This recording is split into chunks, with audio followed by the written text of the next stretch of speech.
What's up, besties, and welcome back to my channel. Today I'm going to be talking about how to be patient with your kids. So let's dive right into it and get started. One of the questions that I get a lot on my channel, or at least over on Instagram, is how am I able to be so patient with my kids? And understandably so, because a lot of you guys watch our vlogs, and in our vlogs, more than half the time I am keeping my cool, everything is okay, even through the chaos that we live in. And you guys are wondering, how do I do that? The simple answer is I choose to do that. And yes, I'm no perfect mom. There are days where I yell at my kids. There's a lot of screaming and a lot of crying. And there are days where I literally just tell Daisy, the kids are fine. I've managed to contain the situation, but I'm not fine. So I'm just gonna walk away because I know I am not going to cope, or I am not coping in that moment. It can be really hard in the moment to try and be calm, especially for your children when they're screaming at you, pulling at you, they're demanding things, and it just gets really crazy. And we're all individuals, to be honest. Just as much as our kids are individuals, we are also individuals. Yes, I happen to be a mom, but I'm still me, and I still lose my cool. I still want to yell. I still want to do a whole lot of stuff, and that can all be done. But reality of the matter is that what you want to choose? I know it can be crazy now more than ever with a lot of moms, a lot of parents working from home. We're having teams meeting in our bathrooms, offices, bedrooms, far away from the kids as we possibly can. In one way or another, they always find our hiding spots, and they come there, they scream their booties off, try to get your attention for whatever it is they want from you, and it can be very frustrating. Patience can run very thin, and before you know it, you are yelling, screaming, and everybody's screaming, and it's a whole mess, and you don't want that. So here are my useful tips and tricks on how you can avoid that. Tip number one, pause before you react. Easier said than done, but trust me, it does you wonders. I know a lot of people say sometimes it gets too crazy, too overwhelming, and it's easier if you just walk away and you remove yourself from the situation. But can you imagine if your kid is looking straight at your face, screaming their booties off, pulling at your dress or gown or whatever it is you're wearing, and just grabbing for your attention, and you want to remove yourself from that situation? Personally, I feel like that's gonna give them a little bit of a wrong idea, and if anything, it's gonna make them scream even more, which is not what you want. You want to be able to understand what's happening, but at the same time keep your cool. And I know when they start screaming, you can feel yourself boiling, like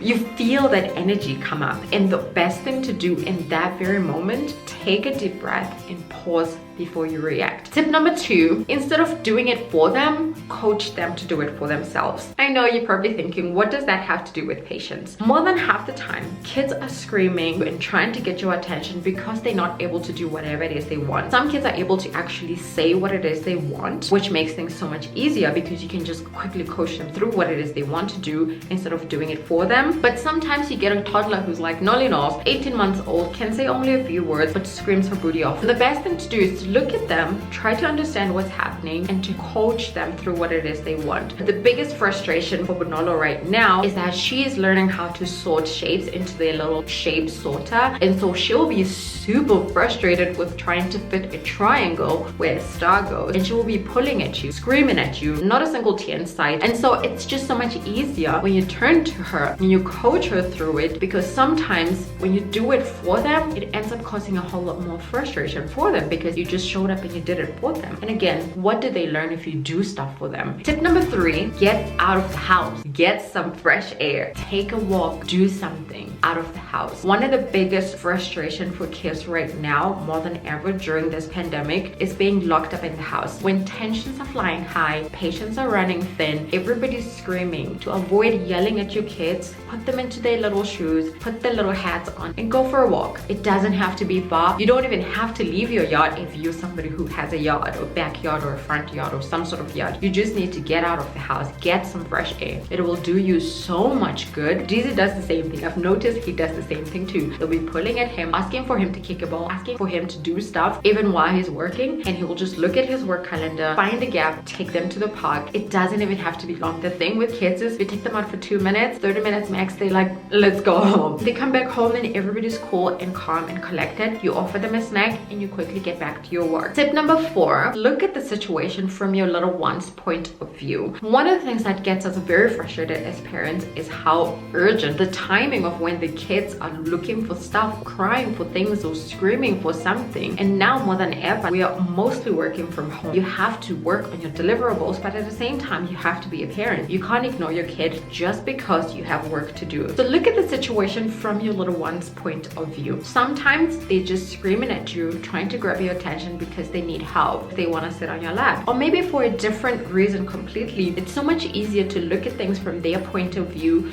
quickly help them or coach them through it, and then move on with what it is you're doing. It helps you stay calm, and also it helps you understand where they're coming from, because it's so much easier for us to start boiling and, you know, feeling like these children are just taking away from whatever it is that you're busy with, and not understanding that actually for them it is just as important as what it is you're doing is important to you. Look at the situation from your little one's perspective or point of view. It'll help you stay so much more patient and so much more calm, because to them is what they need. Tip number 5, accept everything and expect nothing. People say lower your standards or lower your expectations. It kind of sort of is the same thing here. I used to get so damn frustrated watching the kids mess up the toys and mess up everything, and I would diligently pack the toys, like the little kitchen set. Everything would be in its own toy bin, and they would show up there and just mess up everything, and I was like, are you for real? And I've learned to realize, since being in therapy, I realized that my expectations were too high. I expected them to know what to do. I expected them to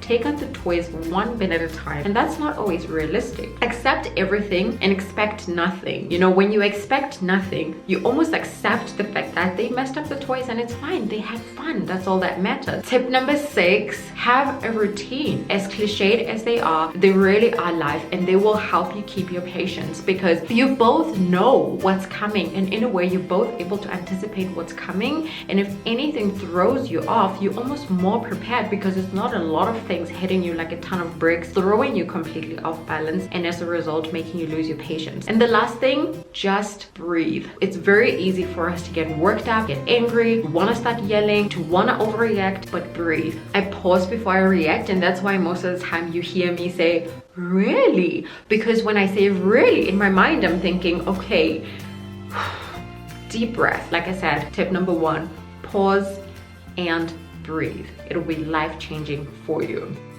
That's all I wanted to share with you guys today. I hope you found this helpful. Let me know in the comment section down below, what do you do to try and be patient with your little ones? Go ahead and give it a thumbs up, share it with your friend's friend, because you know what? Sharing is caring. So let's do the right thing. But until then, I'll catch you besties in my next video. Bye besties.